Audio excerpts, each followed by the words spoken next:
Février 2024. La panthéonisation de Missak Manoukian et de son épouse rappelle à chacun tout à la fois l'ignoble affiche rouge collée sur les murs de France par les nazis après son exécution, mais aussi le superbe texte d'Aragon « Ils étaient 23 quand les fusils fleurirent ». On a certes beaucoup parlé de lui, mais personne ne sait exactement qui étaient ses frères d'armes. Pour cette raison, l'équipe de LOS TV s'est intéressée à l'un des membres de la bande à Manoukian, fusillé en même temps que lui, de nationalité italienne et qui a vécu quelque temps chez nous avant de rejoindre Paris, Cesare Lucarini, membre de la résistance et compagnon de combat de Missak. L'oubli, volontaire ou pas, dans lequel était cet homme, en dépit de quelques plaques commémoratives et d'une tombe dans un cimetière local, nous a poussés à le découvrir, d'autant que nous étions en contact avec l'un des membres de sa famille, Samuel Krupniak. Par les temps présents, perturbés par bien des dissensions nationalistes et humaines, il nous a semblé judicieux de rendre un hommage à cet homme de 20 ans dont le credo s'exprime dans les phrases de clôture de sa dernière lettre. La plus grande preuve d'amour, c'est de donner sa vie pour ceux que l'on aime. Soyez aussi courageux que moi. Eh bien, bonjour à toutes, bonjour à tous. Il y a quelques semaines, c'était au mois de février 2024, tous les écrans de télévision nationaux, peut-être même internationaux, ont beaucoup parlé de la panthéonisation de Missak Manoukian avec sa compagne. Et nous aurions souhaité, dans cette émission, revenir un tout petit peu sur cette histoire. Non pas pour parler de Manoukian, parce que, ma foi, on a dit beaucoup de choses sur lui, mais pour un autre personnage, un des compagnons de Manoukian, qui a vécu par chez nous, qui a été peut-être un tout petit peu oublié. Il s'agit de Cesare Lucarini. Samuel Krupniak, bienvenue à LOS TV. Merci. Vous êtes de la famille de César Lucarini. Oui, alors. J'aimerais bien que vous nous expliquiez un tout petit peu par quel chemin familial vous êtes arrivé à être ici, à représenter en fait cette histoire familiale. Alors, je suis l'arrière-petit-neveu de César Lucarini. Mon arrière-grand-mère était sa sœur aînée. Et donc, aujourd'hui, toute cette génération a un peu disparu. Et nous, les arrière-petits-neveux, les petits-neveux, les arrière-petits-neveux, on tient à garder cette mémoire. Et on tient à continuer à faire vivre notre oncle, parce qu'on ne va pas mettre de barrière, on va parler de notre oncle, parce que c'est une fierté familiale, même si au départ, ça a été un peu une omerta. On n'en parlait pas trop, mais on a été élevé un petit peu dans cette culture de garder cette mémoire et de garder l'histoire de notre oncle César. Vous étiez présent lors de la cérémonie de la panthéonisation. Oui. Vous pouvez nous dire un tout petit peu ce que vous avez ressenti, comment ça s'est passé, sans entrer trop dans le détail, bien sûr. Alors, pour être très bref, déjà, l'histoire de la panthéonisation, ça a été toute une histoire, parce qu'au départ, c'était que Méliné et Missak. Hein, et on ne parlait pas des compagnons, et le président de la République a évolué un peu dans son idée, et vraiment... Méliné et Missak. Et Missak. Je ne sais pas si les caméras saisissent l'image, la compagne de Missak Manoukian. Manouchian, normalement, en arménien. Et donc, voilà, et on a reçu notre invitation du président de la République, donc ça, c'était notre première fierté. Et notre deuxième fierté, ça a été, moi, le plus grand moment que j'ai ressenti, puisqu'on était dans la nef du Panthéon, et le plus grand moment, ça a été Cesare Lucarini, mort pour la France. Pour moi, ça a été quelque chose qui m'a bouleversé. Je pense que ça restera mon plus beau souvenir du Panthéon. Et puis de voir cette plaque aujourd'hui qui est dans le caveau numéro 13, où son nom apparaît. Cesare Lucarini, de 1922 1940. Mais actuellement, bon, on repose au Panthéon que Missac et Méliné sont sa compagne, mais dans le discours du président de la République, il est bien question de l'ensemble de l'équipe, puisqu'ils étaient 23, dit Aragon. Oui, le président de la République a été très clair dans son discours ce jour-là, où il a bien associé Missac et Méliné, et les 23, parce que Missac, sans les 22 autres, ça n'a pas de raison d'être, et inversement, les 22 autres n'ont pas de raison d'être sans Missac, ça a été vraiment un groupe, et pour avoir discuté avec la petite nièce de Missac Manouchian, c'était vraiment son sentiment. Les uns ne vont pas sans les autres.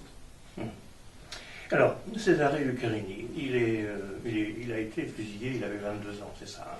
Alors, pas tout à fait, c'était 21 ans, 22 ans moins 3 jours. Il a été fusillé 3 jours avant son 22e anniversaire. Donc il vient d'Italie, là je vous laisse expliquer un petit peu son enfance. La famille est originaire d'un petit village de la montueuse province de Bologne. Vous aimez bien l'expression montueuse? Montueuse province, j'ai beaucoup aimé cette expression. Dans un petit village métropolitain, un peu de Bologne, d'Amélie-Romagne, donc qui s'appelle Castiglione di Pepoli. Donc Cesare est né le 24 février 1922 dans une famille de 5 enfants. Et de ce que l'on en sait, parce qu'on ne sait pas trop ce qui s'est passé, comment ils vivaient un peu en Italie, parce que y a un petit blanc dans notre histoire familiale. Et ça devait être des ouvriers agricoles. Et mon arrière-arrière-grand-père, Augusto, le papa de Cesare, était un antifasciste notoire.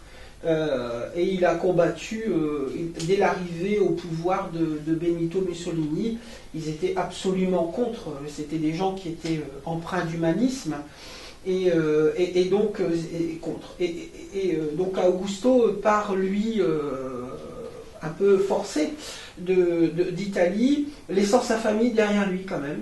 Et il arrive en 1926, alors bénéficiant peut-être l'effet d'opportunité de l'immigration italienne, où les mines recherchaient, où les houillères nationales recherchaient de la main-d'œuvre, etc., puisqu'on était vraiment dans l'après-guerre. Et puis aussi le fait de se sauver, parce que c'est le terme, de se sauver d'Italie pour échapper à la répression des antifascistes. Voilà.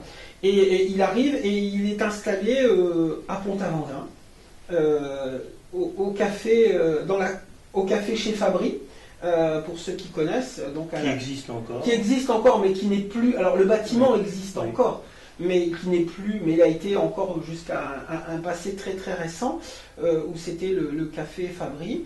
Et derrière le café Fabry, il y avait une sorte de terrain avec des baraquements, où les immigrés italiens étaient accueillis avec un grand réfectoire, etc., où ils allaient bosser dans les mines, quoi. Et il y a quelques années, on a d'ailleurs tourné un film dans cet établissement. Avec Yolande Moreau. Voilà, oui.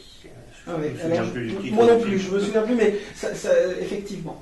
Alors cette enfance-là, enfance, adolescence à Pont-Aventin, est-ce que vous avez des informations sur la façon dont elle s'est passée, qui était effectivement l'enfant Cesare?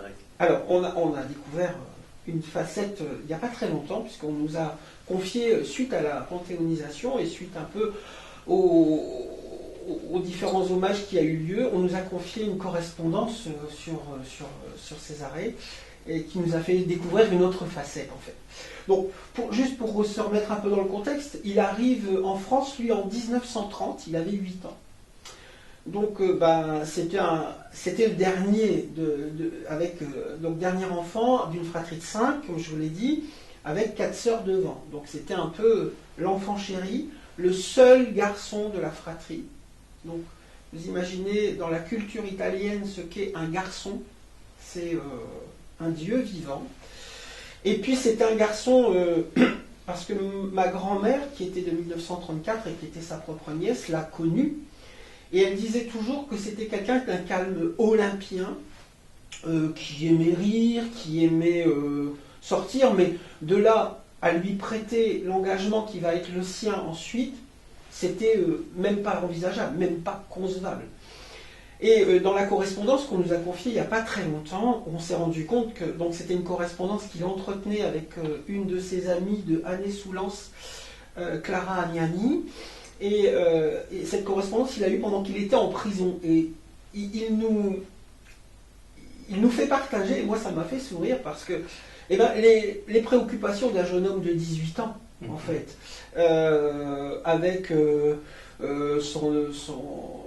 ses amis qui avaient une place très très importante dans sa vie, visiblement, les balles et bien sûr les filles. Parce qu'il appelait ses déesses, ses beautés, voilà. Et ça nous a fait un peu sourire quand on a échangé ça, et on a découvert ça il n'y a pas très longtemps, et ça nous a permis de le voir d'une autre façon. Et d'autant qu'il était beau gars aussi, lui. Oui. Vous avez d'ailleurs une photo. Oui, j'ai amené une photo. Je vais vous montrer. Voilà. Voilà, Césarée. C'était un bellâtre italien. Voilà.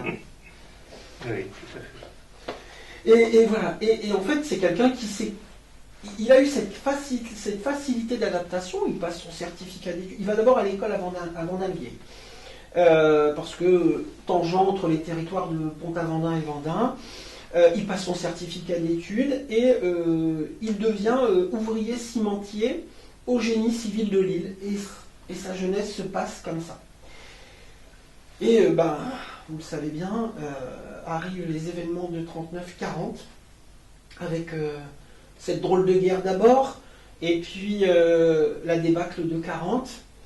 Et à partir de là, j'oserais dire que la famille est de nouveau en branle, parce que on voit arriver, ils ont quitté l'Italie fasciste, et on voit arriver d'autres fascistes pour coloniser un pays qui était un peu leur pays d'accueil et leur pays de cœur, parce que au final on se rend compte que c'était vraiment leur pays de cœur, parce que la famille n'est jamais repartie après. Et donc Césarée, je pense que on n'a pas trop de preuves de ce que je dis, mais je pense que ça a dû le toucher, et son papa également, et il adhère clandestinement en 1940, aux alentours d'avril-mai 1940, au Parti communiste français, qui, vous le savez, avait été interdit sous Daladier depuis le 26 septembre 1939, parce que de par le pacte germano-soviétique. Voilà.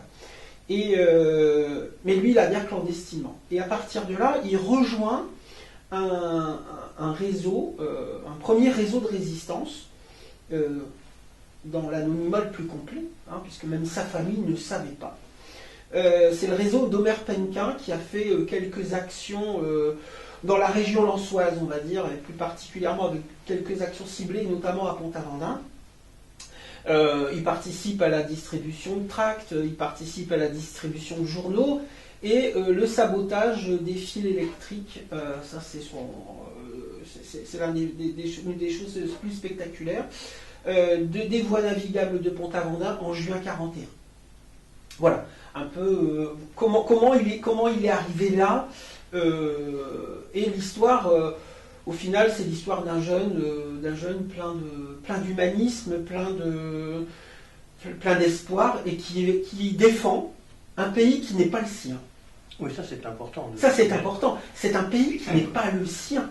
Mais c'est un pays, je pense qu'il avait cette gratitude d'un pays qui l'avait accueilli, qui le nourrissait, puisqu'il était français. Enfin, il n'était pas français, mais il travaillait en France, et parce qu'il a toujours gardé sa nationalité italienne. Il n'a jamais été français, un peu comme Missak. Et tout à l'heure, je pense qu'on pourra en discuter, mais quand on regarde leur trajectoire à tous les deux, ce sont des trajectoires un peu parallèles. Missak a perdu ses parents, Césarée, ce n'était pas le cas, mais ils ont quitté un pays tous les deux, un pays qu'ils aimaient, ils ont dû se reconstruire, et ils avaient cet amour de la France. Et l'avenir nous dira effectivement qu'il avait cet amour de la France. Alors donc, là, on en est au point où il s'engage dans la résistance, mais on le retrouve très très vite à Paris. Alors, oui, mais pas tout à fait si vite que ça. En fait, il est dénoncé Oui. Il est dénoncé parce qu'il y a une première arrestation, mais il en aura une deuxième. Il est dénoncé et arrêté une première fois par la police de Vichy et pas par les nazis. C'est quand même important. Par la police de Vichy le 2 février 1942. Donc il est incarcéré d'abord à la prison de Béthune, il sera transféré ensuite à la prison de Coincy à côté de Douai, où là il est jugé par la cour spéciale de Douai et condamné le 19 mars 1942 à 2 ans de prison pour distribution. Et c'est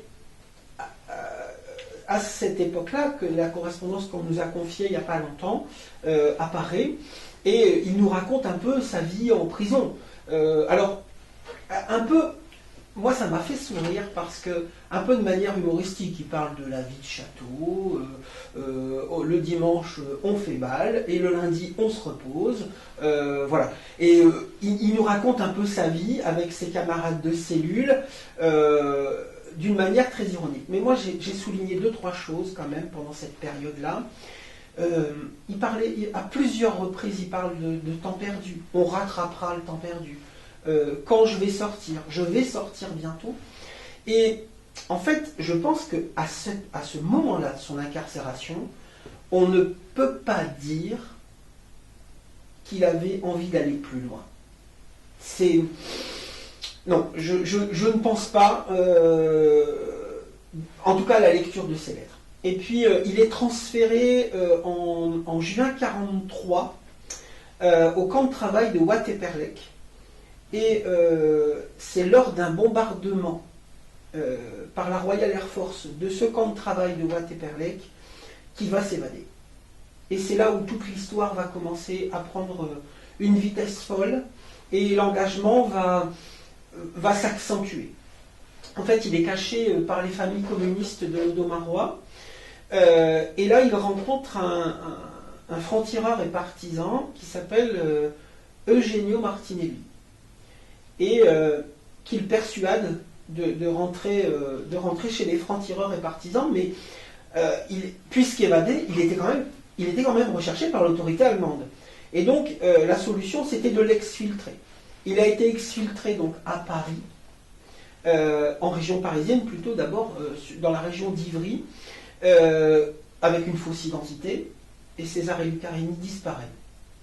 Et il s'appelle Marcel Châtelain. Châtelain, oui, c'est ça. Marcel Châtelain. Donc il devient franc-tireur et partisan, et de par son origine italienne, il rentre aussi dans ce mouvement de résistance qui s'appelle la MOI, la main-d'œuvre ouvrière immigrée, et dans la filière italienne. Parce que dans la MOI, il y avait les Arméniens, il y avait les Espagnols, ceux qui avaient fait la guerre de dépendance de l'Espagne, il y avait les Italiens, et plusieurs nationalités comme ça. Et Césarée rejoint donc la MOI dans le 3e détachement sous le matricule 10612. Il devient le matricule 10612. 3e détachement, de ce qu'on a pu en lire, c'était un détachement essentiellement que l'on pourrait appeler de couverture. C'était des gens qui étaient en 2e ligne en protection lors des opérations. Voilà comment il arrive à Paris.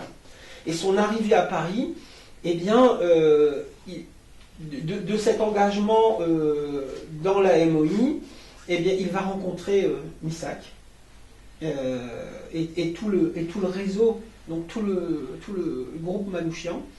Et d'ailleurs, lui qui aimait beaucoup chanter, parce que ça c'est un peu un trait familial, parce que mon arrière-grand-mère chantait beaucoup, mes tantes chantaient beaucoup, et c'est quand même fou qu'il ait rencontré ce Missac Manouchian, et pour info quand même, c'est la famille de Charles Aznavour, les Aznavourians, qui ont caché Méliné lors de l'arrestation de Missac. Et voilà, c'est juste une petite anecdote qui fait sourire. Alors il est à Paris. Il habite où à Paris? Alors, donc je vous dis d'abord, il est arrivé à Ivry, ensuite donc quand il a rejoint le groupe Manouchian, Il est rentré, donc il est logé dans le 13e arrondissement, dans un hôtel, hôtel-café. Et il avait une simple chambre, hein, et tout le groupe était disséminé un peu dans Paris, pour ne pas les regrouper au même endroit. Hein. Ça va de soi. Et donc voilà, il vit une vie dans l'anonymat, parce que le groupe était assez anonyme au final. Et c'est vraiment les mouvements de résistance, le mouvement de résistance des FTP qui ont fait, et on le voit bien quand, si vous avez vu le film L'Armée du crime, on voit bien que les FTP voulaient absolument montrer que la résistance était présente. Et il fallait faire des coups d'éclat. Et à plusieurs reprises, Missak a été sommé, entre guillemets, de faire ces coups d'éclat pour qu'on parle des FTP et MOI dans la presse. Hein, et notamment, c'est comme ça qu'ils vont assassiner Ritter. Mais au moment où ils assassinent le général Ritter, qui était le chef du STO en France, ils ne savaient pas qui l'avait assassiné en fait. Ils savaient que c'était un général allemand, mais qui il était. Mais voilà, ça fait une onde de choc. Voilà. Et donc ces arrêts faisaient partie de ces actions. Alors il a fait quelques actions. Permettez que je prenne mes notes parce que j'ai besoin de prendre mes notes pour les. Alors des actions, je pense qu'il en a fait beaucoup, mais quelques actions quand même ciblées. Le 17 septembre 1943, il participe à l'exécution de l'horloger d'Argenteuil, qui était un collabo. Il participe également le 25 septembre 1943 à l'attentat à la grenade du café de l'Autobus fréquenté par l'occupant. Le 8 octobre 1943, il lance une grenade dans le restaurant avenue MacMahon. Malheureusement, heureusement, je ne sais pas, cette grenade n'explose pas. Et le 11 novembre 1943, il participe en protection à l'attaque des convoyeurs de fonds rue Lafayette, où un autre résistant, membre du groupe Manouchian, originaire du Pas-de-Calais, originaire, il était de Vimy, mais c'était un Italien également, Rino Della Negra, et Rino se fera arrêter le 11 novembre 1943, lui, pendant cette action. Et Césarée se fait arrêter un peu plus tard. Le lendemain. Alors le lendemain, le 12 novembre 1943, alors qu'il rentrait chez lui aux alentours, c'est ce que dit le rapport de police, il rentrait aux alentours de 13h dans cet hôtel du 13e arrondissement, et la logeuse l'a salué d'une manière un peu différente des autres jours, puisque au final il était connu sous l'identité de M. Châtelain, et là, ce jour-là, elle lui a dit « Bonjour, M. Lucarini ». Et bien sûr qu'il s'est retourné, c'était son nom. Et là, 2 inspecteurs de la BS2, donc la brigade spéciale 2, qui était chargée de l'épuration des résistants et des communistes, lui sont tombés dessus. Et à partir de là, il est envoyé à la préfecture de Paris, où il rejoint les autres membres du groupe, arrêtés les uns après les autres, et Missak sera dans la dernière fournée, puisque lui, il se fait arrêter le 15 novembre 1943. Et là, la préfecture de Paris sont emmenés dans les brigades spéciales, et ils sont torturés, battus. J'imagine un peu la scène, hein, de tout ce qu'on a pu lire des livres d'histoire. Et dans le rapport de police, il est écrit quelque chose qui m'a sauté aux yeux, moi. Et ce n'est pas du tout à leur reprocher, ni même à de mettre à leur crédit, mais il est écrit dans le rapport de police, à la fin de l'interrogatoire, on savait tout ce que l'on voulait savoir. Mais quand on reprend un petit peu l'analyse, le groupe Manouchian, il était filé depuis juin 1943. Donc ils seront arrêtés en novembre, mais il était filé depuis juin 1943. Et parce qu'ils avaient fait une rafle, donc la BS2 avait fait une rafle de juifs communistes en juin 1943, et ils se sont aperçus, ils ont tissé la toile tout doucement, et ils se sont aperçus que dans ces juifs communistes, il y avait des gens extraits des FTP Moy. Et à partir de là, ils ont tissé la toile et ils ont remonté la filière tout doucement Et limite, alors moi je me pose la question, parce que je n'ai pas la version historique, mais je me pose la question de me dire, mais à quel point ils ont laissé faire les choses pour justement les prendre sur le vif. Alors les conditions d'incarcération, comment ça se passe? Alors, d'abord, donc à la préfecture de police, donc avec, je pense qu'il a dû connaître un peu la torture, mais c'est une certitude. Et puis il y a cette horrible mise en scène, vous l'avez tout à l'heure montré, de l'affiche rouge. En fait, normalement, les résistants étaient déportés. C'était la sanction, ils étaient déportés. Mais là, de par l'assassinat de Ritter, qui a été quand même avec un deuil national, et en Allemagne et en France, dans les territoires occupés, l'occupant allemand a voulu faire un coup d'éclat en disant on va semer la terreur dans tous les mouvements de résistance parisiens et dans l'ensemble des résistances françaises. Parce qu'en 1943, la résistance montait quand même très très en puissance quand même. Et puis voilà, ils ont fait cette horrible mise en scène en les mettant dans la cour de la préfecture de Paris, en refaisant de la reconstitution, en leur donnant des armes, en leur donnant des faucilles, des marteaux, c'était épouvantable. Épouvantable. Et puis surtout en présentant aux journalistes, vous présente l'armée du crime.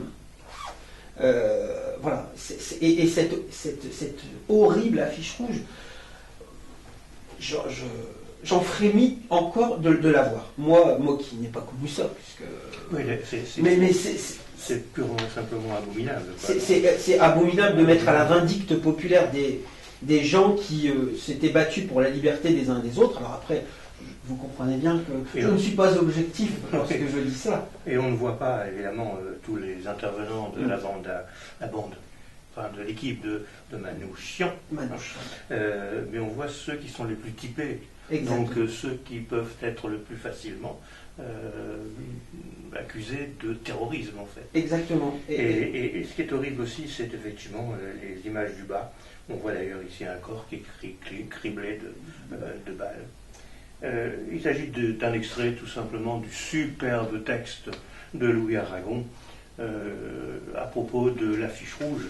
L'affiche rouge que j'ai d'ailleurs ici entre les mains, cette espèce d'ignominie qui avait été publiée par les nazis, avec effectivement les libérateurs, l'armée du crime, et qui a été effectivement diffusée dans toutes les villes après l'assassinat, l'exécution des 23 membres de l'équipe de Manouchian.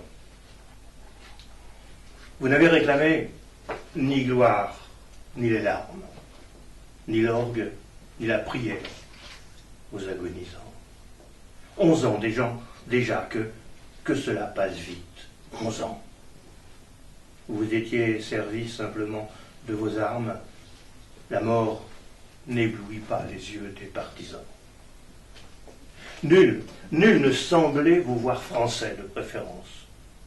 Les gens allaient sans yeux pour vous le jour durant, mais à l'heure du couvre-feu, des doigts errants avaient écrit sous vos photos « Mort pour la France ». Ils étaient 23 quand les fusils fleurirent. 23 qui donnaient le cœur avant le temps. 23 étrangers et nos frères pourtant. 23 amoureux de vivre, à en mourir. 23 qui criaient la France en s'abattant. Super, n'est-ce pas? Et vous faisiez état du poème d'Aragon, et Aragon l'a dit un peu plus dans son poème, noir de barbe, de nuit, hirsute et menaçant. Oui. Et c'était vraiment cette terreur que l'occupant nazi voulait semer. Et puis, la police française de Vichy a remis le groupe Manouchian dans les mains de l'occupant allemand. Voilà. Après toute cette mise en scène. Et puis ils sont incarcérés à la prison de Fresnes. On sait peu de choses de leur incarcération à Fresnes. Donc on sait qu'ils ont été incarcérés aux alentours du 25 novembre 1943. Ils seront jugés en février 1944. Et dans cette période, on ne sait pas trop ce qui s'est passé dans cette prison. Il n'y a pas eu d'autres interrogatoires, ils étaient dans l'attente du procès. Voilà. Alors le procès s'ouvre de manière retentissante le 15 février 1944 et ils seront jugés, donc ils comparaissent une première fois tous en même temps et après des autres jours, ça va durer du 15 au 18 février.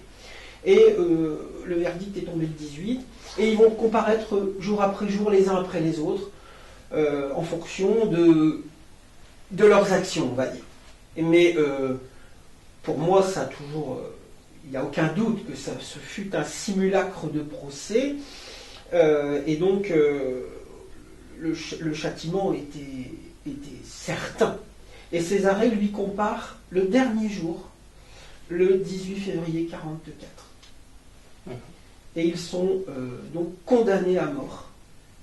Donc tous, sauf une qui était la seule femme du groupe, Olga Bancic, qui était une Roumaine de 32 ans, qui elle sera condamnée à la déportation en Allemagne et elle sera décapitée le 10 mai 1944 à Stuttgart.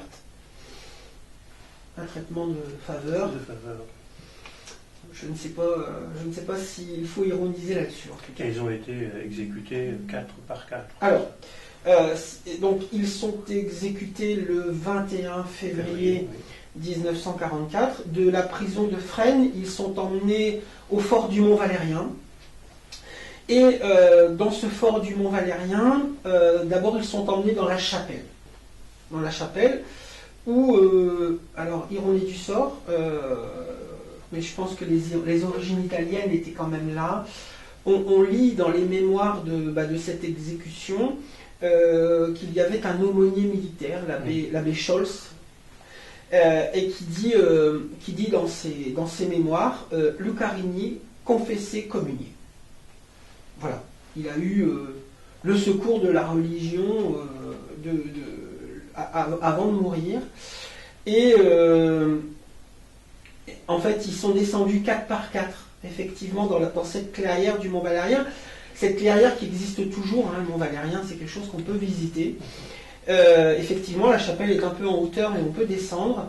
Et d'ailleurs, la veille de la panthéonisation, il y a eu un hommage magnifique, la translation des cendres de Missac avait été mise, les cendres avaient été mises dans cette clairière. Il y a eu un hommage magnifique le soir, au flambeau. Et donc ils sont descendus 4 par 4 et Césarée fait partie de la 2e fournée et il est exécuté à 15h29. Et comme bon nombre de ses camarades, mais c'est pas étonnant au vu de son engagement, il refuse le bandeau qui lui a été donné. Voilà. Et de là, le corps évidemment va être rapatrié. Pas tout de suite. Pas tout de suite, oui, c'est ce que je voulais que vous précisiez. Parce que... Alors, pas tout de suite. Alors, j'ai oublié une petite anecdote quand même. J'ai eu la chance, il y a quelques années maintenant, j'oserais dire même une vingtaine d'années, de rencontrer un prisonnier de la prison de Fresnes qui était emprisonné en même temps que le groupe Manouchian dans cette prison. Et il m'a raconté, donc il a très bien connu mon oncle, et il m'a raconté que il a entendu mon oncle partir à l'exécution en sifflant la Marseillaise. Et ça, j'en frémis, hein, ça me laisse toujours un peu pantois parce que lui, le fils d'immigrés italiens, eh bien, il part à la mort en sifflant la Marseillaise. Waouh. Et il aura écrit juste avant une lettre bouleversante. Il a écrit 2 lettres. Une lettre bouleversante à son papa et à ses sœurs. et une à son cousin, Maurice Fabry, pour qu'il considérait comme un frère. Et Césarée, dans cette lettre, nous fait partager tout son espoir, parce que pour eux, ils partaient à la mort, mais c'était gagné, quelque part. La victoire, elle arrivait. Elle arrivait, et effectivement, quelques mois plus tard, on assiste au débarquement. Mais cette lettre, elle est pleine d'espoir. Chers pères, sœurs et tous, 2 mots pour vous dire que je viens d'être condamné à mort. Il ne faut pas vous désespérer. Gardez espoir jusqu'au bout. Cher père, reporte l'affection que tu avais pour moi sur mon petit-neveu. Que veux-tu, c'est la vie. Je te demande pardon du mal que je te fais, ainsi qu'à la famille. Faites comme si j'étais au front. Même si je devais aller jusque-là, soyez certains que j'irai avec courage et en soldat. Surtout, papa, ne fais pas de bêtises. Ce que je te demande, c'est d'être courageux jusqu'au bout. Embrassez tous les copains et toute la famille pour moi. Je termine en vous souhaitant à tous un meilleur avenir et en vous embrassant de tout cœur. Courage à tous, confiance. La plus grande preuve d'amour, c'est de donner sa vie pour ceux que l'on aime. Soyez aussi courageux que moi. Votre fils et frère qui vous aime de tout cœur, jusqu'à la dernière minute. Césarée. Raus, schnell!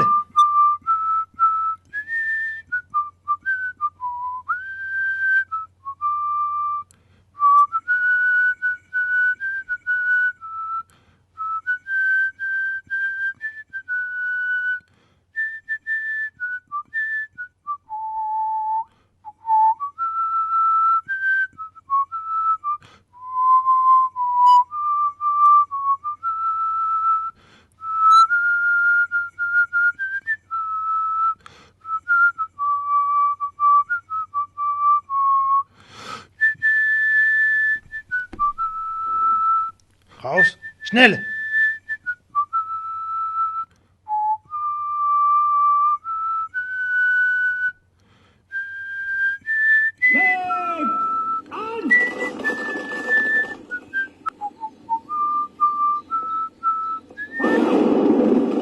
Et la dernière phrase, la plus belle preuve d'amour est celle de donner sa vie aux gens, pour les gens que l'on aime. Soyez aussi courageux que moi. Soyez, voilà, exactement. Et cette lettre, elle est, je vous dis, bouleversante. Et moi, je ne peux pas la lire sans avoir un fond de larmes dans les yeux, parce que... Mais quelle fierté pour nous. Quelle fierté et quel exemple pour nous aujourd'hui. Bien, une page d'histoire. Une belle page d'histoire. Et donc il est d'abord inhumé au cimetière d'Ivry.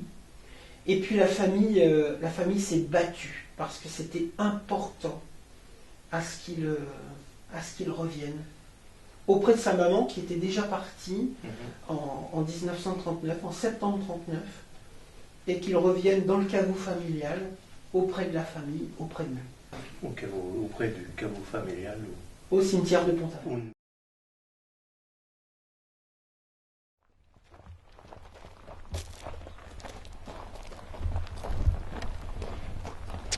Alors Samuel, bon, il y a eu l'exécution, bien évidemment. Qu'est-ce qui s'est passé après pour que le corps revienne dans ce cimetière? Alors, eh bien, d'abord, il a été inhumé dans le carré des familles, au cimetière d'Ivry avec tous ses compagnons d'infortune. Et puis ça a commencé une longue bagarre parce que la famille a vraiment voulu qu'ils reviennent auprès d'eux. Et ici dans ce cimetière et rejoindre la concession familiale où reposait sa maman depuis 1939 déjà. Et il revient à Pont-Aventin le 17 décembre 1944, soit presque 6 mois, plus que ça même, 10 mois après son exécution. Et son corps est d'abord déposé chez nos cousins les Fabry, dans le café, café de la gare, voilà, là où vivait la famille, dans la cour Fabry. Et ce jour-là, c'était un dimanche en plus. Donc à 13h a été inhumé le fils Mattei à Année, et à 15h, Césarée a rejoint le cimetière de Pont-Aventin et sa maman, avec tous les honneurs possibles et imaginables. Et il est posé entre le papa et la maman. Oui, il est reposé. Alors, ça a été une anecdote de l'histoire, mais la famille a été reconstituée, j'oserais dire, puisque effectivement César repose entre son papa et sa maman, et son papa qui est décédé en 51, mais il est mort de chagrin. Et la mort de Césarée, ça a été un énorme traumatisme pour notre famille. D'abord pour son papa et puis aussi pour ses sœurs et jusqu'à nous aujourd'hui, parce qu'aujourd'hui on est encore très émotionné, je veux dire, de cette histoire. La tombe est pas très loin d'où nous sommes. Là, voilà, une tombe toute simple. À son image, c'était quelqu'un de simple. Et cette tombe, elle nous tient vraiment à cœur parce que c'est un peu le garant de la mémoire. Et puis ça nous tient à cœur de la entretenir, même si elle a un peu vécu avec le temps, elle a subi les affres du temps, mais au final,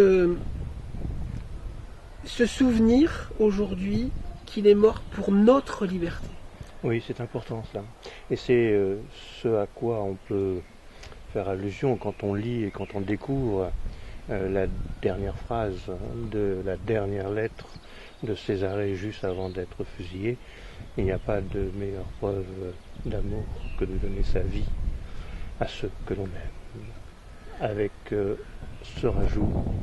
Soyez aussi courageux que moi.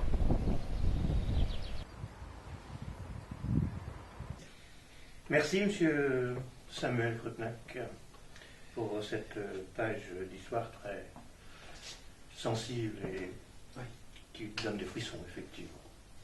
Merci à vous et puis à bientôt pour une prochaine émission.